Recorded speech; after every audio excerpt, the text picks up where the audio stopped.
Thank you so much to you both and to the Speed for the invitation to be part of this dialogue. It's also been a real pleasure to be part of the Southern Accent exhibition and to work with Miranda and Trevor. This body of work, Wrote Through Midnight, is a body of work about histories from the Civil Rights era in the American South. I'm working with photography, oral histories, writing, and archival ephemera. And the work interweaves quiet landscape photographs of largely unmemorialized sites of atrocities with written accounts of the historic events, the related court cases, and audio recollections of loss, trauma, and transformation. As Miranda said, I was born and raised in Nashville, Tennessee, and I spent much of my life traveling between my mother's family in rural eastern Tennessee and my father's family in rural northwest Alabama. And the project started for me on the Court Square Slave Market in Montgomery, Alabama in 2002. There's a brick pavilion just down from the Capitol with an ornate fountain that's been placed on top of it. And I was struck by the usage of the site, and that right in this one moment, it was so clearly described in the landscape that this site was not considered. And its history wasn't considered because they had put this fountain on top of it. It was not part of a consensus telling of history or a dominant narrative. And then in 2001, a historical marker was placed into the ground describing the history of the market, that it was one of the largest slave markets in the South, how slaves were valued, how they were sold. These priorities and this history, and then its erasure, and then its reclamation of the landscape speaks to our values and our shame, and our engagement with the past and how these qualities can change over time. I started visiting memorials and considering their impact. I started pulling over as I passed roadside historical markers. I traveled to Oklahoma City, to Crazy Horse, to Mount Rushmore. But then it was in Kelly Ingram Park that this got more defined for me. Have any of you visited Kelly Ingram Park in Birmingham? It's right next to the Birmingham Civil Rights Institute, which is an incredible institute. And when you're there, there's sculptures of media images from the time. So there's sculptures of fire hoses, there's sculptures of like the dogs attacking. It's a powerful site, but I also wondered what it means to create memorial sculptures replicating media images, which are also replicating something that happened. But that history gets encapsulated in these iconic images, and which led me to ask a question, what's outside of these dominant narratives? Leading me to dig into what else I did not know of our history, wondering what I was ignorant to from our history. You know, the gentleman earlier in his question brought up the education system, thinking about the dominant narratives that are packaged in textbooks. And so I started a years-long process of research, travel, photographing, and then later recording oral histories around these narratives. This is a piece of ephemera here. So the landscapes in these images are holding, for me, ideas of violence, of the body. They're speaking of the past. So one of my first questions was about the Klan. Growing up in Nashville, Tennessee, I remember watching on a little black and white television the Klan rallies in Pulaski, Tennessee, where the first Klan was founded. And so just as, you know, for me, I really learned about research through this project, and so the first question was really about the Klan. And I went back to Pulaski, Tennessee, this is in 2007, trying to find the kind of there, like where this happened. And the Ku Klux Klan was founded in this law office on Christmas Eve in 1865, and the original historical marker has been removed and rebolted backwards. It's actually a federal offense to take it down. And so this is how the community has dealt with it, which I think is a really kind of amazing gesture. And the plaque reads, Ku Klux Klan organized in this law office of Judge Thomas M. Jones, December 24th, 1865, and it lists the names of the original 6 organizers. And this was the first iteration of the Klan. This is another plaque from the National Civil Rights Museum in Memphis, Tennessee, which is the Lorraine Motel, where Martin Luther King Jr. was assassinated. I don't, in this body of work, this is my only reference to that site, just because that's a site that's kind of well known, well tread. The traveling exhibition of this work opened there when the museum reopened a couple of years ago. They closed down because they too realized that they had, while they'd focused this whole movement in history on King, and rightly so, huge figure, but they started to wonder also as an institution, what have we left out of this time? And so they hired a bunch of historians and PhDs and closed down, did a lot of research, recreated all of their exhibitions, and reopened to hundreds of thousands of visitors over the course of a summer. And the exhibition was there for that. They also decided to include more narratives that extended civil rights into present-day LGBT issues and immigrant rights. The research primarily, and I'll talk a little bit more about this at the end, took me to rural areas and forced me to consider the context of what it means to be disappeared from small towns, to be murdered brazenly in a place like Midnight, Mississippi, and then to understand when you look at the map that there's this history of violence contained in these small points on the map. On April 12, 1970, Rainey Poole, a 54-year-old one-armed sharecropper from Midnight, Mississippi, was beaten by a group of white men and dumped in the Sunflower River. Police found Poole's body 2 days later. 4 men were arrested and charged with assault and murder, one of whom confessed. The charges were dropped. In 1999, at the request of the Poole family, the case was reopened. Joe Oliver Watson pled to manslaughter and testified against the other men involved in Poole's murder. James Doc Caston, his brother Charles Ernie Caston, and his half-brother Hal Spivey Krim were convicted of manslaughter by a state jury and sentenced to 20 years in prison.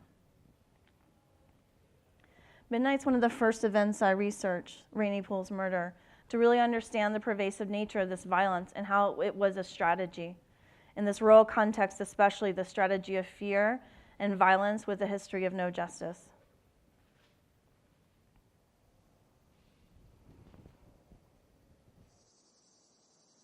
In 1955, on December 3rd, my father was gunned down. He worked for the service station near Glendora, Mississippi.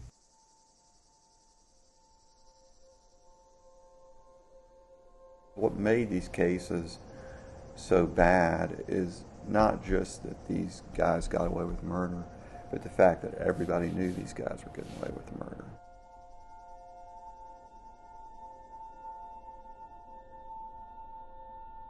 The only thing I remember when the bomb went off, how my mother called and said it was my daddy.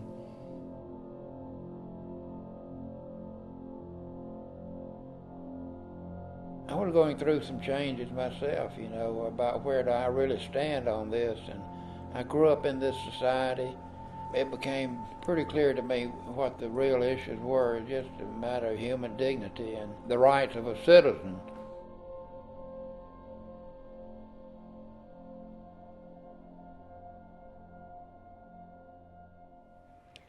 So that's a short trailer from about an hour-and-a-half series of oral histories from the project. You know, another element that's really important here, and I think in understanding histories, is the archive. And I spent a lot of time in FBI ephemera and media, going through Southern Poverty Law Center files, local libraries, journalists, and family members. But also to understand, like, the nature of the archive is really precarious with this history. That they're, like in Neshoba County, Mississippi, and Philadelphia, the newspaper has one copy of that paper left about the civil rights summer murders. And it's impossible almost to see it unless you're like Spike Lee. It's, you know, it's carefully protected because they haven't been holding that history. A lot of the work that you find on microfiche, you know, families often, when I would be at their house, we would clear our files because they wanted to see what was in my file and take copies of it because everyone's just sort of, we're grasping for archive. So in August 1955, this is a well better known case, Emmett Till, a 14-year-old boy from Chicago, was dragged from his uncle's cabin in Money, Mississippi, beaten, shot, and dumped in the Tallahatchie River by 2 men who accused him of whistling at a white woman in his store. Till's body, which had been weighed down by a cotton gin fan, was found in the river 3 days later. Roy Bryant and J.W. Milam were acquitted of murder by an all-white jury in 1955, but later confessed to Look magazine. Both men have died, but the Justice Department reopened the case in 2004 to investigate whether anyone else had been involved. No new charges were brought, and the case was closed. often when I get nearby a site, I test the water for conversation just to see what that will feel like. And when I got near Money, in the South, there's like gas stations that are also cafes. Maybe that's everywhere. It just feels very Southern to me. But and I went in and was trying to ask for directions, and I felt like collectively they all decided to misdirect me. It was amazing. It was like there was like spidey sense among them, and they put up this wall of misdirection. And I just kind of looked at them. I was like, that's amazing. And I was frustrated a little bit, and I walked out, and this woman came after me, and she goes, what is it that you want? And I said, I think y'all know, because y'all just sent me 8,000 directions. And she's like, well, where are you from? I said, I'm from Nashville. And she's like, well, this is how we feel about you. You're from the north, and we're from the south, and we'd appreciate it if you'd go back where you came from. And I was like, wow. And my first reaction was, Nashville's north? Like, I've always felt like such a Southerner. And, I was like, I really appreciate you coming to say that to me, even though, it's a hard thing to hear. But, like, these are the kind of, if you're going to understand this is the kind of dialogue that you have to have. By the end of the conversation, she drove me to the site. But while I was there, I went several times because I didn't know how to deal with it. That's a problem with also trying to do this photographically, is a lot of the sites are really banal, and there's the store there. It's just the shell of the store, if any of you have been. And it just wasn't the image. It just wasn't the image. So for a long time, I didn't make an image until I finally went back again and made this image. But on one of my visits, I was there, and all this happened in 1 week. The Emmett Till Memorial Highway sign was stolen and taken down. And then when I was just in Money, just kind of hanging out around the store, a car pulled up and asked me, he's like, what are you doing? I was like, well, do you know what I'm doing? I'm just curious, like, how much is there this awareness that if you see a stranger that they know why you're there? He was like, well, I assume you are, but do you want to give me $2? And if you did, then you could take one of the bricks from the store. And I was like, well, won't that eventually mean that there will be this complete erasure of sight? He was like, no, it'll be fine. So, and then a couple of years ago, I was back there, and they've now placed a historical marker. But again, just like all these kind of layers.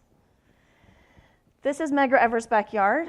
On June 12th, in 1963, Medgar Evers, the first NAACP Field Secretary of Mississippi, was gunned down in his driveway in Jackson.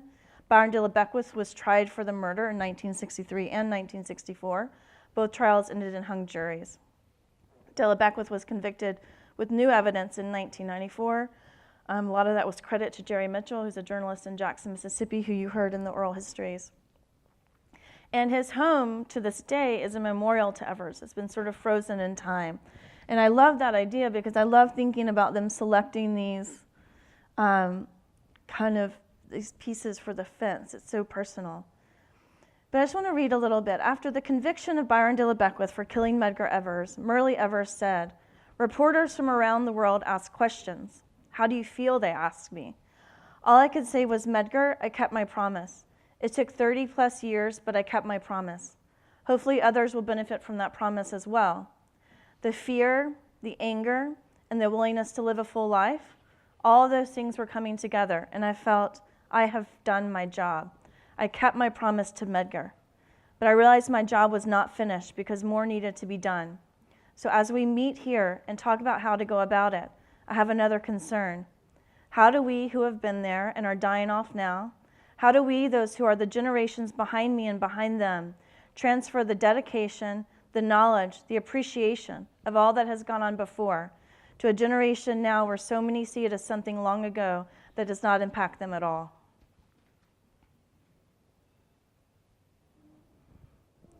Just going to be mindful of time and skip through a couple of these.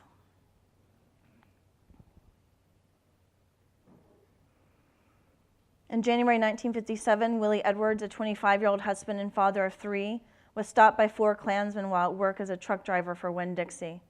The men beat Edwards and then forced him at gunpoint to jump from the Tyler Goodwin Bridge into the Alabama River.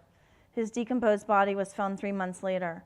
In 1976, Alabama Attorney General Bill Baxley attempted to prosecute 3 of the men known to have been involved in the murder, after Raymond Britt, the 4th man, confessed in exchange for immunity. Judge Frank Embry threw out the charges twice, saying that the cause of death was unknown. Merely forcing a person To jump from a bridge does not naturally and probably lead to the death of such person, he said. And then in 1992, Henry Alexander, who'd been named by Britt as one of the murderers, was dying of cancer and confessed to his wife, Diane.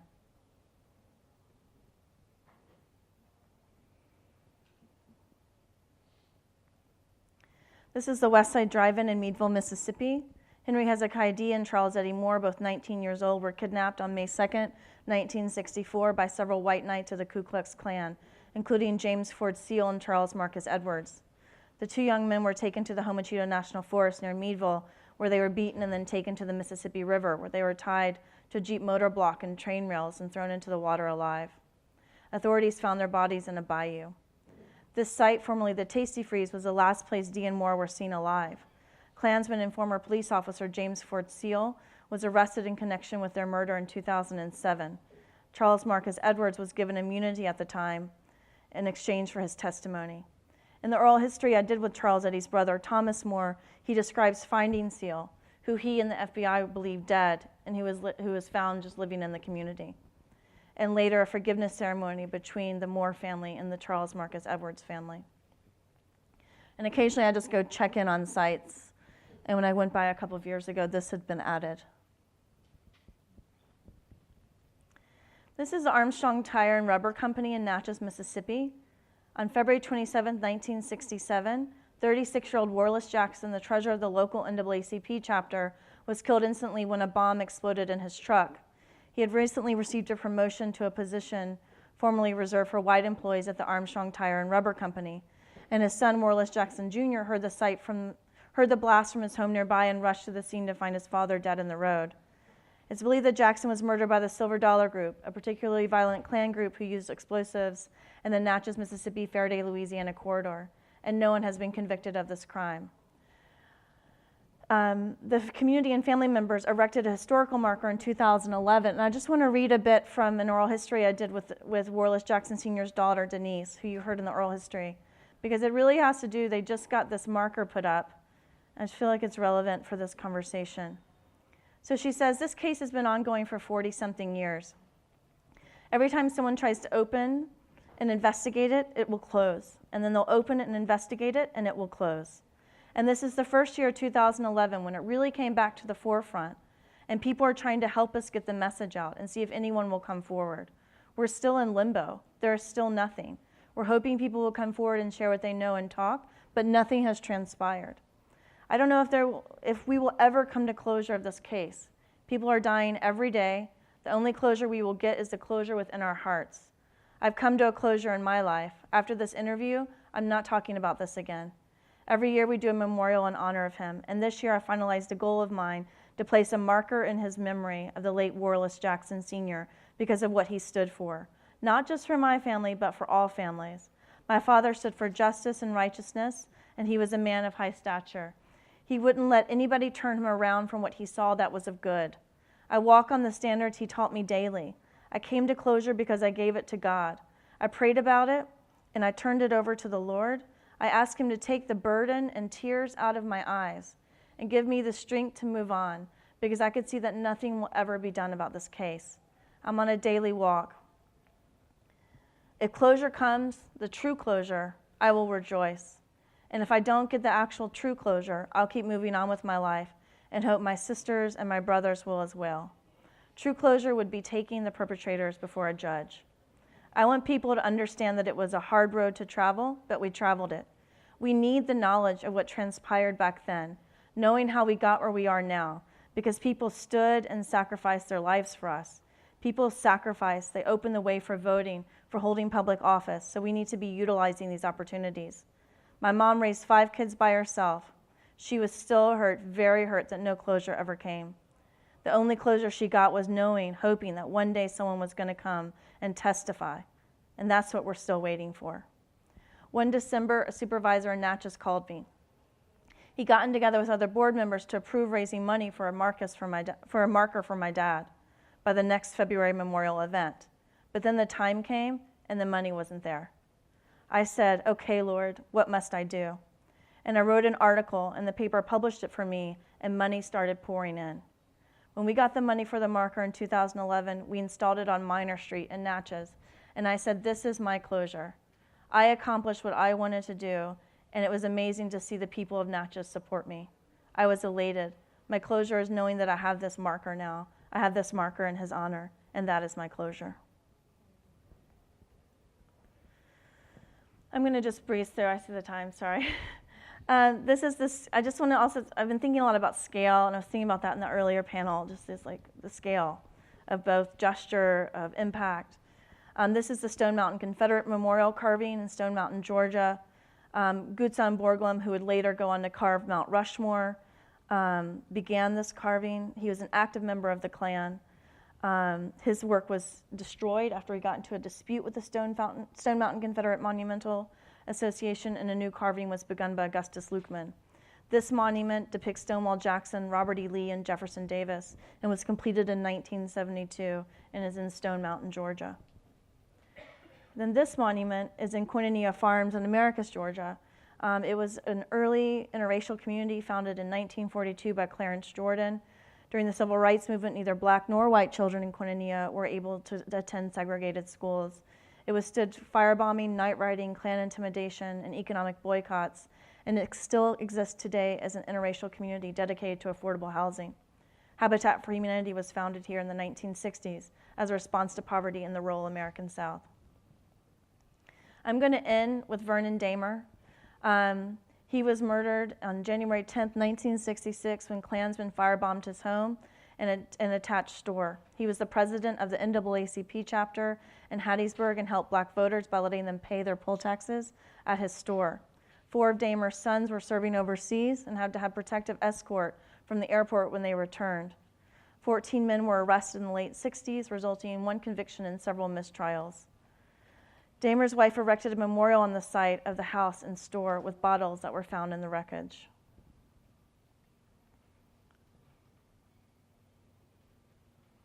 And this is that memorial.